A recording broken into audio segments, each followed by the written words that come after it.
Some people, they are more weak in akarat tov. They don't appreciate. The more you do for them, the less they appreciate you. If people would have an appreciation, the world would look a complete different place. We have to learn from Gdolei Israel appreciation. Rav Shach used to go every year to a cemetery in Israel with his assistant, tell him, wait here. He goes and read Tehillim by a grave of some woman. One time he went with him, it was pouring rain, wind, the umbrella is breaking, you know, those storms. But he did not stop, he read the Tehillim. On the way back, he asked him, Rabbi, why every year you come here? Who is this woman? She's your relative? He said, no. He said, 80 years ago, when I was in Europe, 80 years ago, I was Bachur Yeshiva. I had only one white shirt. We didn't have money. We were very poor over there. So every once in a while, I have to go and do laundry. I go to the lake. So I did laundry, and I was hiding for a few hours until the shirt will dry out. I don't want people to see me without a shirt. So I find myself a place, hide it over there by the lake. And once the shirt gets dry, I wear it, and I have it for another 2-3 months. One time this woman came. She saw me like this, with Gemara, and she said, young man, why you don't have a shirt? I just did laundry, I'm waiting for it to dry out. What, that's it, you have only one shirt? He said, yes. She went and got for him another white shirt. She had in the house, used one. She didn't go to the store and order it. Something that she had, probably from her kids or whatever the case was. She gave him a shirt 80 years ago. From then on, every year he went to a grave to read Tehillim in her yahrzeit, this woman. Can you believe it or no? Rabbi Abba Shaul was a Ram in Yeshivat Porat Yosef. How much he make? $1,000 a month. That's the salary back then. He asked for a tutor to learn with a boy and paid him from his little salary a big chunk of it. He asked him, who is this boy? Is your grandson? He said, no. His grandfather did a big favor to me. And I heard that he's weak in learning. So I'm returning a favor to the grandfather. This is the tzaddikim, that they understood the importance of akarat tov. Today people don't appreciate. They don't appreciate. Whatever you give them. I remember Rav Wallerstein, Alav Shalom, he told a story a few months before he passed about a family in New York, in Brooklyn, that the girl became 18 and her rich parents bought her a Volvo SUV, brand new, for her 18th birthday. How many people in the world get a brand new car when they're 18? Not that many. Most kids when they're 18, they still take buses or trains. He said that when she saw that it's a Volvo, she got so angry, she refused to drive it. Why Volvo? Why Volvo? In Israel, Volvo is the car of the Prime Minister.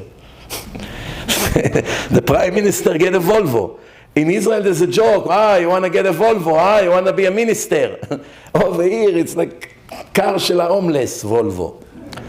So she's now angry and doesn't speak to her parents because they dare to buy her a Volvo. He went out of his mind when he was telling that story. How did we get to this?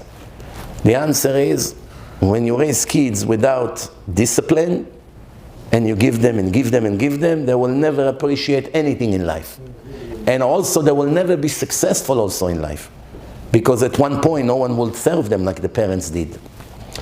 This is what's happening today. I tell parents, you raise your kids, each one of them like a prima donna.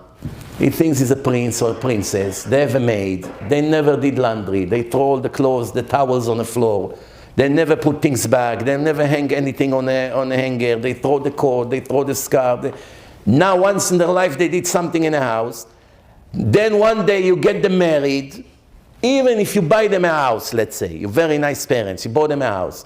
And even if you give them monthly allowance, whatever you do, which is what wealthy parents may do, but they are miserable because they don't live in a palace they grew up, I don't know, in Beverly Hills or anywhere else.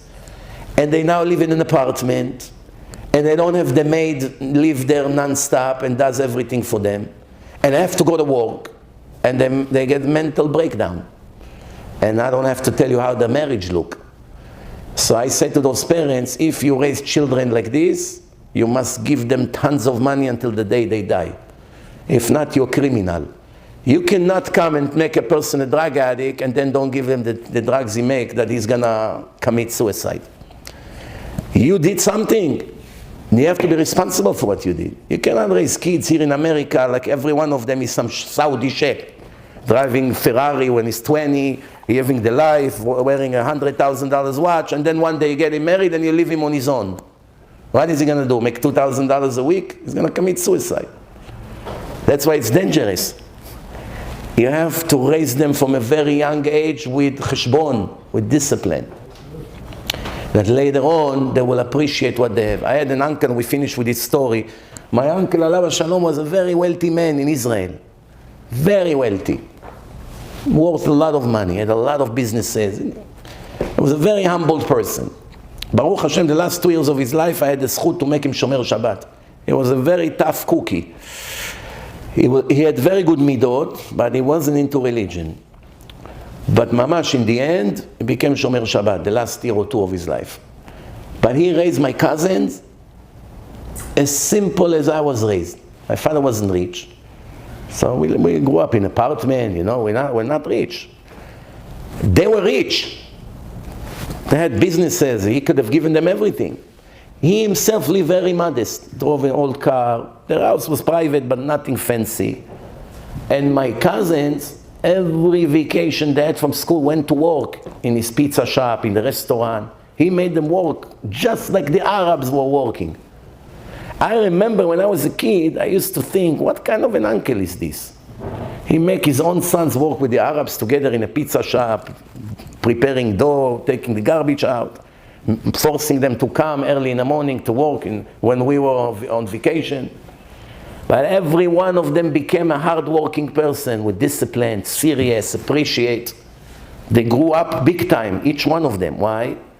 He just didn't give them. He prepared them for life.